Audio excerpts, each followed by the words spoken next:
যে কোনো ধরনের হঠকারী সিদ্ধান্ত এদেশের জনগণের ক্ষতি করবে, দেশকে ক্ষতি করবে। এই জন্য আমরা সরকারকে এর আগেও আহ্বান জানিয়েছিলাম, আপনারা যে কোনো সিদ্ধান্ত আপনারা জাতীয় সংলাপ আহ্বান করার মাধ্যমে নেবেন। এককভাবে ঘোষণাপত্র হলে দেশ একটি যুদ্ধের দিকে চলে যেত এবং দেশের এবং জনগণের একটি ক্ষতি হতো। সেই ক্ষতির হাত থেকে গতকাল বাংলাদেশের জনগণকে বাঁচিয়েছে ডক্টর মোহাম্মদ ইউনূস।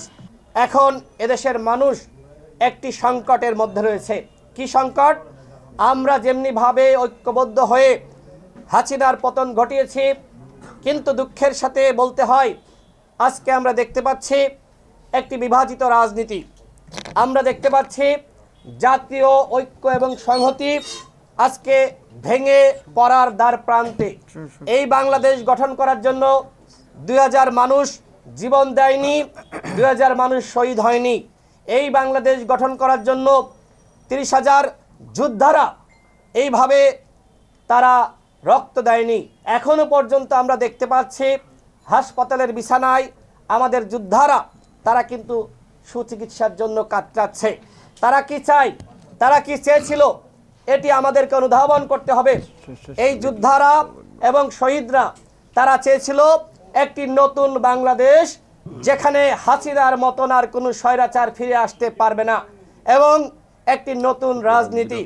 এবং এই জন্য দরকার জাতীয় ঐক্য এবং সংহতি। জাতীয় ঐক্য এবং সংহতি ছাড়া যে কোনো ধরনের হঠকারী সিদ্ধান্ত এদেশের জনগণের ক্ষতি করবে, দেশকে ক্ষতি করবে। এই জন্য আমরা সরকারকে এর আগেও আহ্বান জানিয়েছিলাম, আপনারা যে কোনো সিদ্ধান্ত আপনারা জাতীয় সংলাপ আহ্বান করার মাধ্যমে নেবেন। এবং এই মুহূর্তে যেহেতু একটি অন্তর্বর্তীকালীন সরকার রয়েছে, সরকারের বাইরে অন্য কোনো দল বা সংগঠন যে কোনো হঠকারী সিদ্ধান্ত এককভাবে নিলে সেটি দেশ এবং জাতির জন্য অকল্যাণকর হবে। সুতরাং আমরা এখন সকল দল, সকল মতের প্রতি আমরা আহ্বান জানাতে চাই, আপনারা যে কোনো সিদ্ধান্ত গ্রহণ করার ক্ষেত্রে সরকারের শরণাপন্ন হন।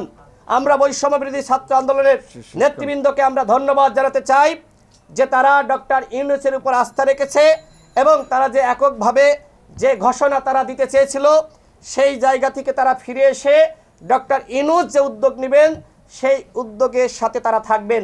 আমরাও গণ অধিকার পরিষদের পক্ষ থেকে ডক্টর ইউনূসের উপর আস্থা রাখছি। আমরা দৃঢ় বিশ্বাস করি ডক্টর ইউনূস তিনি জুলাই গণ অভ্যুত্থানের একটি ঘোষণাপত্র বিএনপি, গণ অধিকার পরিষদ, জামাত সহ সকল দল এবং বৈষম্য বিরোধী আন্দোলন সহ যে সকল সংগঠন নেতৃত্ব দিয়েছে, অংশ নিয়েছে, তাদের সাথে আলাপ আলোচনার মাধ্যমেই একটি ঘোষণাপত্র রেডি করবেন। এছাড়া এককভাবে ঘোষণাপত্র হলে দেশ একটি যুদ্ধের দিকে চলে যেত এবং দেশের এবং জনগণের একটি ক্ষতি হতো।